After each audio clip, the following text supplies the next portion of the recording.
Let's mic history को जानो।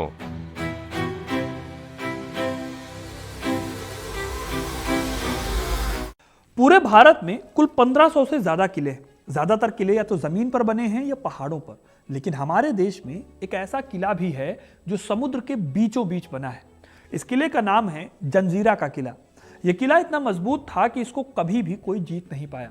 इतिहासकार जंजीरा को अक्सर इंडियाज ओनली ट्रूली अनकंकर्ड फोर्ट बताते हैं, यानी ऐसा किला जिसे कभी सीधे युद्ध में हराया ही नहीं जा सका। जिसने भी इस किले को जीतने की कोशिश की उसे हार, अपमान और भारी नुकसान के अलावा कुछ भी हासिल नहीं हुआ। फिर चाहे वो माइटी मुगल रहे हों या महान मराठे। मुगल बादशाहों की ताकत से लेकर खुद छत्रपति शिवाजी महाराज की रणनीति तक सब कुछ इस किले पर फेल हो गया। आज के इस वीडियो में हम मुरूद जंजीरा किले की उसी अजेय कहानी को समझेंगे। आखिर क्यों इसे भारत का सबसे खतरनाक और अजेय किला माना जाता है। तो वीडियो को एंड तक जरूर देखिएगा, क्योंकि अगर अपना इतिहास नहीं जानोगे तो खुद को कैसे पहचानोगे। मुंबई से करीब 150 किलोमीटर दूर समुद्र में बना हुआ है जंजीरा का किला। लेकिन सबसे मजेदार बात यह है कि समुद्र से देखने पर जंजीरा का पूरा किला नजर ही नहीं आता। इस किले की बनने की कहानी किसी फिल्मी कहानी से कम भी नहीं है।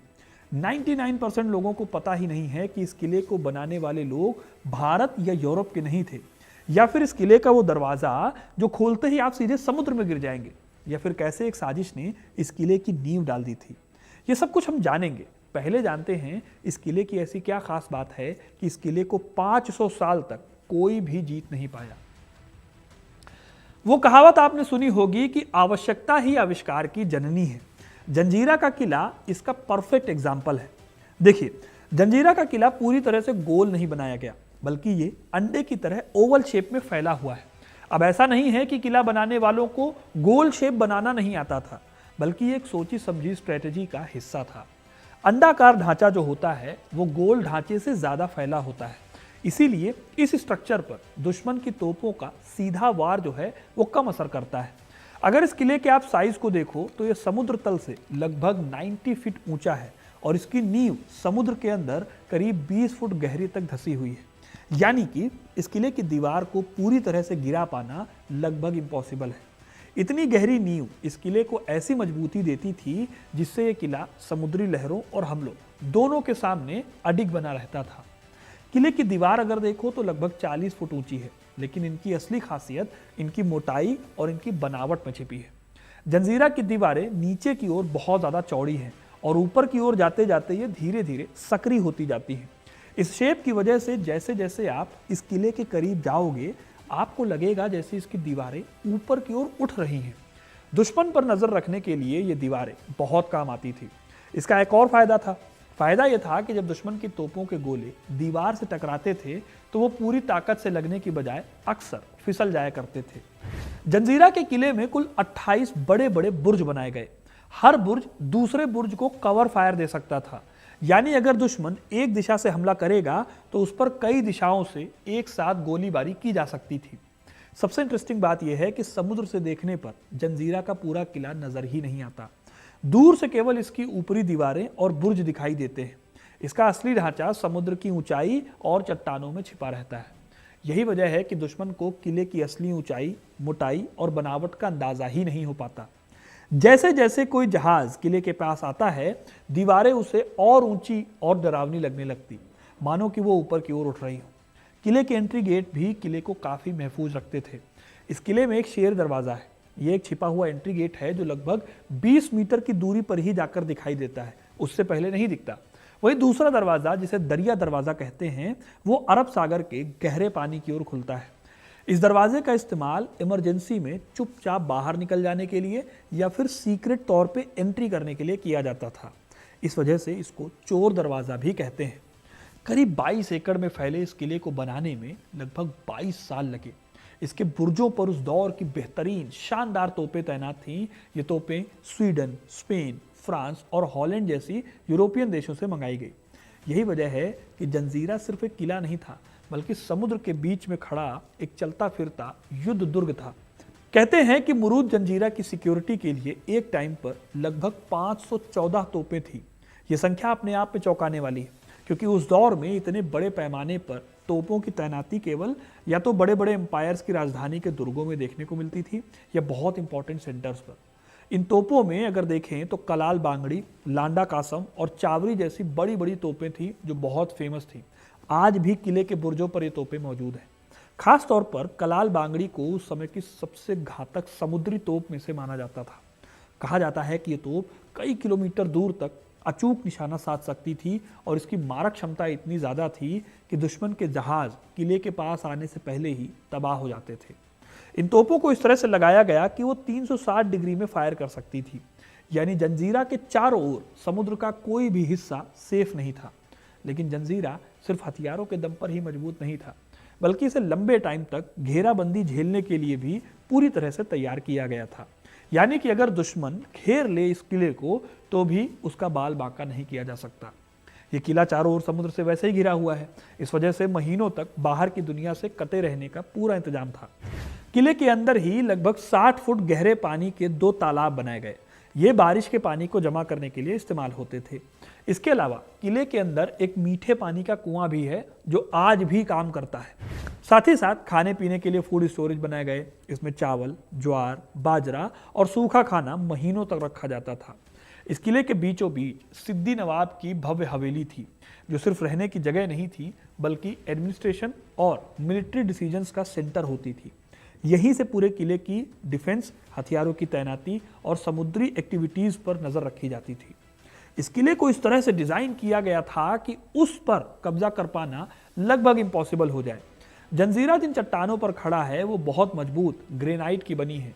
इस पर उस समय की तोपों का असर बहुत ही मिनिमल होता था। जंजीरा के आसपास अगर आप आज भी देखोगे जाकर तो सी लेवल जो है वो कई जगहों पर काफी कम है और नीचे कीचड़ है और चट्टानें फैली हुई हैं।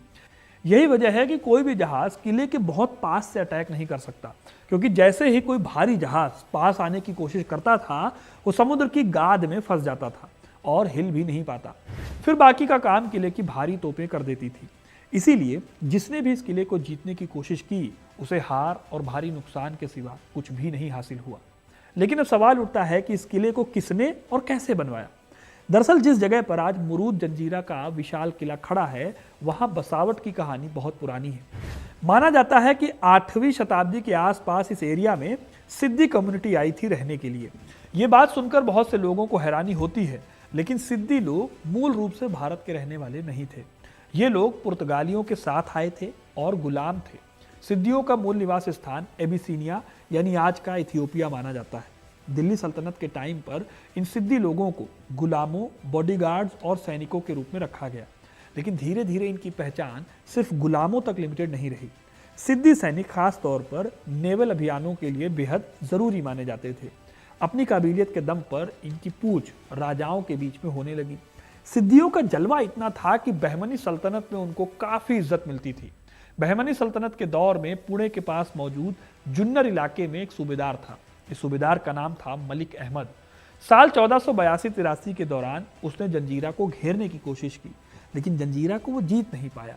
फिर कुछ टाइम बाद बहमनी सल्तनत में फूट पड़ी और मलिक अहमद ने बहमनी से निकलकर निज़ाम शाही सल्तनत की स्थापना की। निज़ाम शाही स्टैब्लिश करने के बाद मलिक अहमद ने जंजीरा को दोबारा जीतने की कोशिश की। उस टाइम पर किले के आसपास मछुआरे रहते थे जिन्हें वहां से हटाया गया। किला इंपॉर्टेंट जगह पर था, इसलिए इस किले की मरम्मत करवाई गई और इसकी जिम्मेदारी एक हफ्शी सरदार याकूत खान को सौंपी गई। याकूत खान भी सिद्दी समुदाय से आता था। अभी आपको यह कहानी जितनी सुनने में आसान लग रही है उतनी आसान असल में थी नहीं, क्योंकि यह किला अभी भी पूरी तरह से बना नहीं था। शुरुआत में ये एक साधारण सा दुर्ग हुआ करता था। इस दुर्ग को मेढ़कोट कहते थे। मेढ़कोट जो है वो मराठी शब्द है और उसका मतलब होता है लकड़ी के बड़े बड़े लट्ठों को गाड़ कर बनाया गया परकोटा। उस समय ये इलाका अहमदनगर के निजाम के अंडर में आता था। माना जाता है कि राम राव नाम का एक शख्स था जिसने इस परकोटे को बनाने के लिए अहमदनगर के निजाम से इजाजत ली। आप यकीन नहीं करेंगे, लेकिन राम राव के बनवाए लकड़ी के इस परकोटे ने समुद्र के बीच इस टापू को बहुत ज्यादा सेफ बना दिया। लेकिन जैसे ही मेढ़कोट बनकर तैयार हुआ, राम राव के इरादे बदलने लगे। उसे लगने लगा कि समुद्र के बीच बसे इस किले तक निजाम की जो पहुंच है वो आसान नहीं है। धीरे धीरे उसने निजाम की सत्ता को नजरअंदाज करना शुरू कर दिया।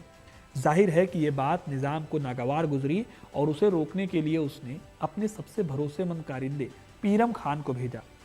कहा जाता है कि महीनों तक कोशिश करने के बावजूद पीरम खान इस परकोटे को जीत नहीं पाया। आखिरकार पीरम खान ने जंग की बजाय चाल और छल का रास्ता अपनाया।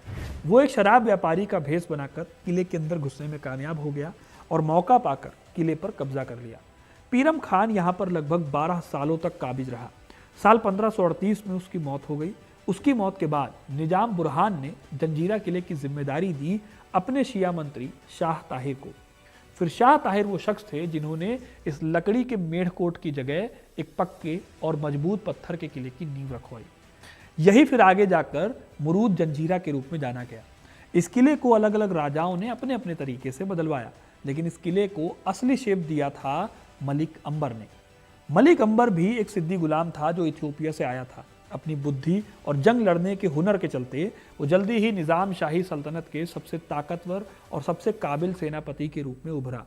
अंबर ने इस किले को निजाम शाही की नौसैनिक राजधानी के रूप में स्टैब्लिश कर दिया।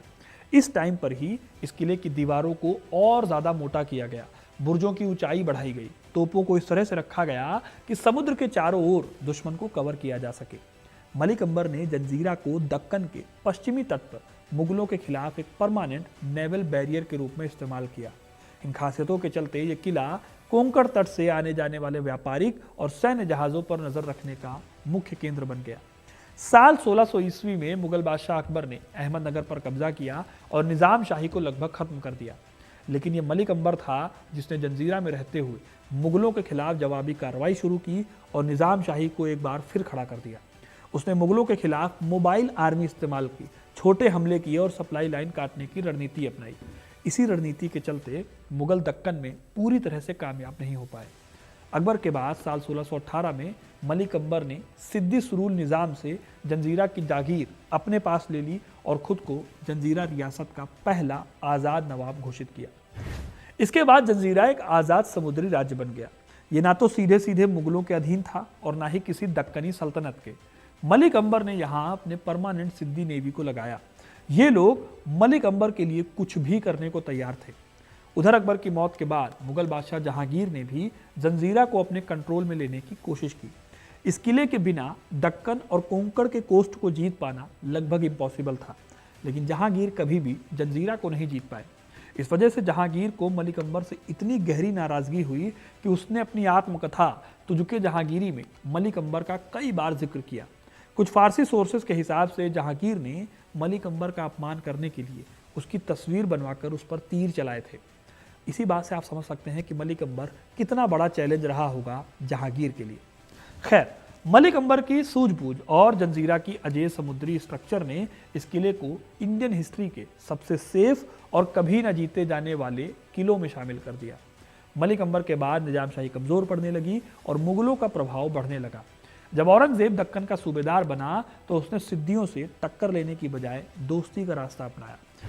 इस तरह से मुगलों की साइड से जंजीरा सेफ हो गया। लेकिन औरंगजेब के दौर में ही एक बड़ी घटना होती है।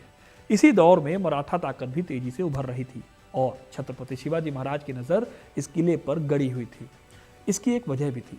सिद्दी नवाब की नौसेना लगातार मराठा तटों पर हमले करती थी और मुगल समुद्री मदद भी देती थी मुगलों को। इसी कारण शिवाजी महाराज ने जंजीरा पर कब्जा करने की कोशिश की, लेकिन इस टाइम तक मराठा नेवी बहुत ज़्यादा डेवलप नहीं थी, इसीलिए वो जीत नहीं पाते थे। साल 1670 ईस्वी में शिवाजी महाराज ने दूसरी बार जंजीरा पर हमला किया। इस बार उन्होंने किले को चारों ओर से घेर लिया और ज़मीनी दबाव इतना बढ़ा दिया कि जंजीरा के नवाब फतेह खान ने लगभग हार मानने के संकेत दे दिए और वो किला सौंपने को तैयार भी हो गया।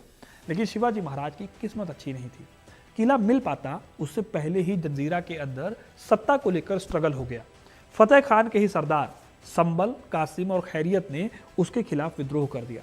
इन लोगों ने फतेह खान को कैद करके औरंगजेब से मदद मांगी। फिर औरंगजेब की मदद से शिवाजी महाराज जंजीरा को जीतते जीतते रह गए। इधर शिवाजी ने भी हार नहीं मानी। उन्होंने पुर्तगालियों और अंग्रेजों के साथ संधि करके जंजीरा को अपने कब्जे में करने की कोशिश की, लेकिन जंजीरा के सिद्दी नौसेना उस समय वेस्टर्न कोस्ट की सबसे मजबूत नौसेनाओं में से एक थी, इसलिए बात नहीं बन पाई। साल 1676 में जंजीरा के अंदर संबल और कासिम के बीच दोबारा लड़ाई हुई। इसमें कासिम जो है वो नौदल का प्रमुख बना। इससे किले की जो नेवी थी वो और भी ज़्यादा स्ट्रांग हो गई। साल 1680 में शिवाजी महाराज का निधन हो गया। उसके बाद उनके पुत्र छत्रपति संभाजी महाराज ने मराठा सत्ता संभाली। 1682 में संभाजी महाराज ने जंजीरा को जीतने के लिए दोबारा पूरी ताकत लगाई। उन्होंने जंजीरा के आसपास के इलाकों में दबाव बनाया, लेकिन मुगलों की मदद के चलते और समुद्र के बीचों बीच होने की वजह से उनकी ये कोशिश भी नाकाम रही। आखिर में संभाजी महाराज ने एक बड़ा फैसला किया। उन्होंने जंजीरा से लगभग 8 मील की दूरी पर पद्म दुर्ग नाम का एक नया किला बनवाया। यह किला लगभग 22 एकड़ में फैला हुआ था और इसका मकसद था जंजीरा की हरकतों पर नजर रखना। संभाजी महाराज की मृत्यु के बाद भी मराठों ने कई बार जंजीरा को जीतने की कोशिश की, लेकिन उन्हें कभी भी कामयाबी नहीं मिल पाई। आगे चलकर जब अंग्रेज भारत में स्टैब्लिश होने लगे तो उन्होंने मराठों के खिलाफ सिद्दी नवाबों का समर्थन किया। अंग्रेजों के लिए जंजीरा काफी इंपॉर्टेंट था क्योंकि ये लोग मराठा नेवी को रोक सकते थे। हालांकि 18वीं शताब्दी के अंत में सिद्दी घराने में कलह शुरू हो गई। अंग्रेजों ने इसका फायदा उठाया और साल 1818 में जब मराठा पेशवाई का अंत हुआ, उसी समय अंग्रेजों ने जंजीरा को भी कब्जे में कर दिया। हालांकि ये कब्जा कोई मिलिट्री जीत नहीं थी, बल्कि ये पॉलिटिकल दबाव और संरक्षण व्यवस्था का रिजल्ट थी। 1869 में जंजीरा में एक अंग्रेज रेजिडेंट नियुक्त किया गया, जिससे तय हो गया कि किला अब ब्रिटिश कब्जे में आ चुका है। फिर आज़ादी तक ये किला अंग्रेजों के पास ही रहा और 3 अप्रैल 1947 को जंजीरा रियासत भारतीय संघ में शामिल हो गई और सदियों तक अजेय रहा ये समुद्री दुर्ग स्वतंत्र भारत का हिस्सा बन गया। उम्मीद है आपको ये कहानी पसंद आई होगी। अगर ये वीडियो पसंद आया है तो इसे लाइक कीजिए, ज़्यादा से ज़्यादा शेयर कीजिए और ऐसी तमाम कहानियों के लिए, इतिहास से जुड़े रहने के लिए हिस्ट्री कनेक्ट को सब्सक्राइब जरूर करें। धन्यवाद।